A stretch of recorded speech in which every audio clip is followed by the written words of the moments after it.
একদিকে পরশুরাম তার ৪ নাম্বার শিকারকে খুঁজে পেল, পৌঁছে গেল তার কাছে।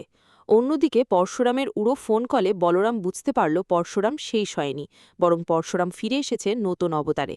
অন্যদিকে লাট্টুদাদের সোসাইটির বাইরে শীতল আর পরশুরামকে দেখে।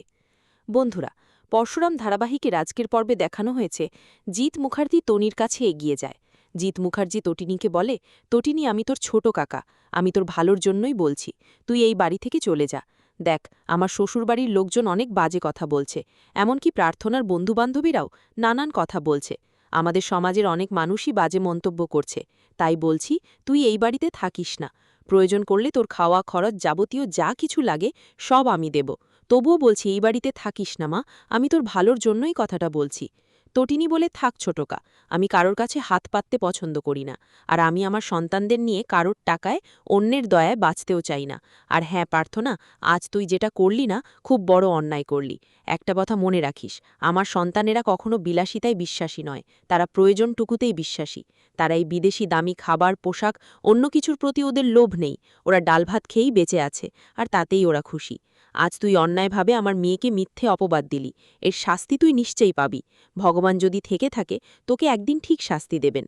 এই বলে তনি তার মেয়েকে নিয়ে যেতে চায়। তখনই সেখানে বাবিন আসে। বাবিন বলে, আমি গাড়ি ডেকেছি, ড্রাইভার বাইরে অপেক্ষা করছে, যা, এই গাড়ি তোকে তোর সোসাইটিতে পৌঁছে দেবে।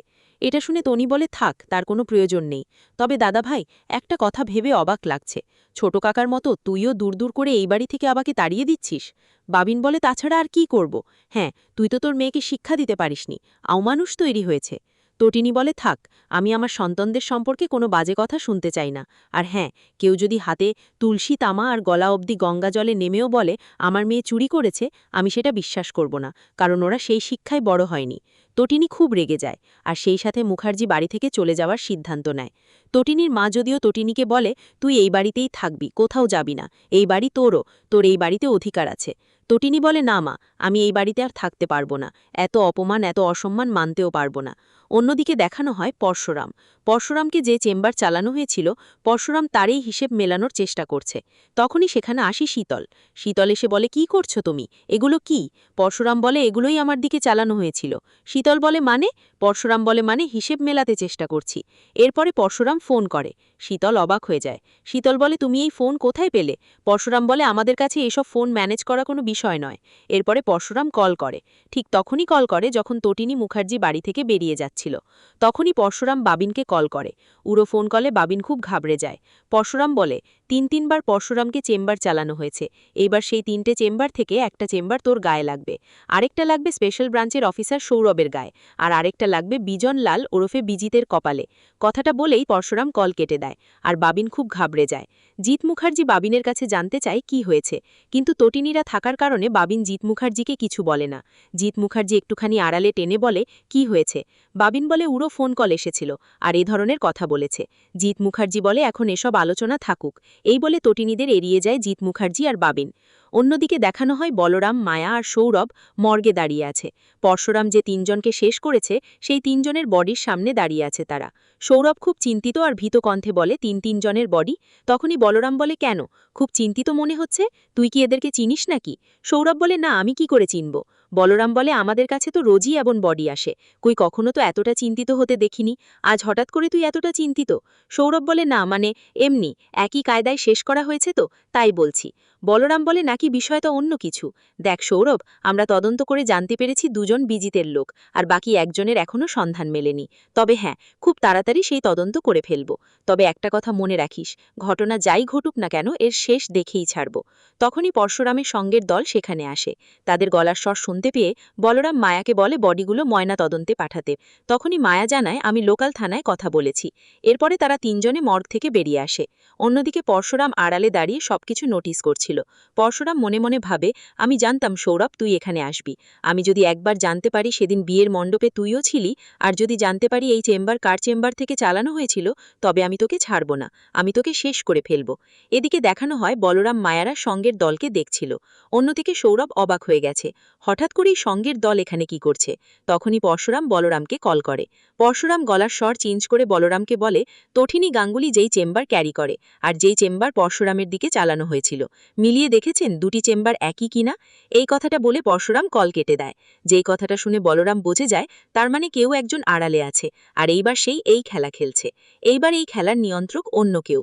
বলরাম বুঝে যায় সেই অন্য কেউ আর কেউ নয়, বরং পরশুরাম ফিরে এসেছে নতুন অবতারে। মায়া বলে, বলরাম দা, কে কল করেছিল?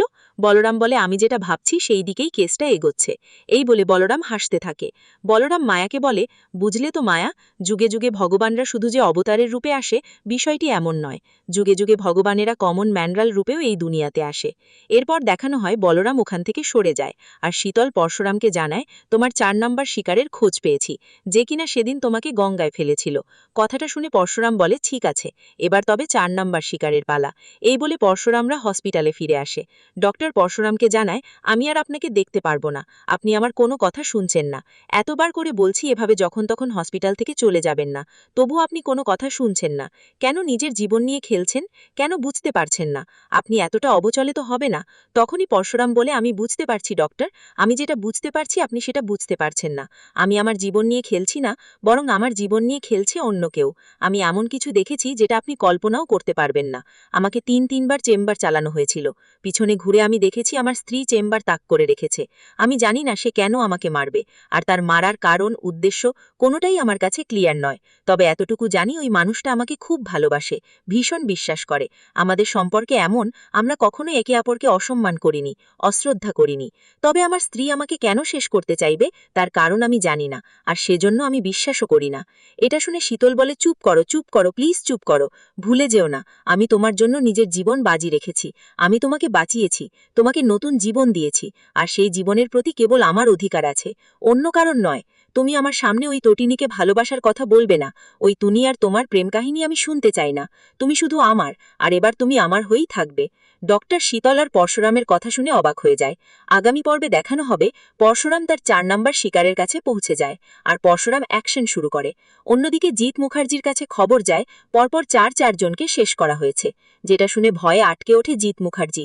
আর টনি বলরামকে বলে, আপনার কি মনে হয়, আপনার বন্ধু কি বেঁচে আছে? যেটা শুনে বলরাম বেশ চিন্তায় পড়ে যায়। বলরাম বুঝতে পারছে না সে কি উত্তর দেবে।